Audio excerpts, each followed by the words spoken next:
রোগী যদি অজ্ঞান হয়ে যায়, রোগী তো তখন কিচ্ছু বুঝবে না, তার যে শিক্ষাটা থাকলো সেটাও কোনো লাভ হলো না। সো বাসার সবাইকেও জানতে হবে যে তার ডায়াবেটিস, যদি সুগার কমে যায় এই লক্ষণগুলো প্রকাশ পাবে, তখন সে কি করবে? দ্রুত, যদি বাসায় ব্লাড সুগারের মেশিন থাকে সেটা মাপবে, মেপে দেখবে, দেখে তারপর মিষ্টি জাতীয় যে কোনো খাবার, চিনি, চকলেট, খেজুর, যে কোনো মিষ্টি জাতীয় একটা কিছু খেয়ে ফেলবে।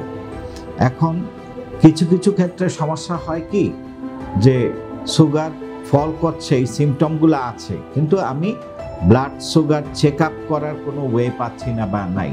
ওকে, ফাইন, এর জন্য ব্লাড সুগার চেক আপ করার কোনো প্রয়োজন মনে করবেন না। যদি দেখেন যে এই লক্ষণগুলো আপনার হচ্ছে, তখন সাথে সাথে চিনি, মিষ্টি, চকলেট, যে কোনো মিষ্টি জাতীয় খাবার খেয়ে ফেলবেন।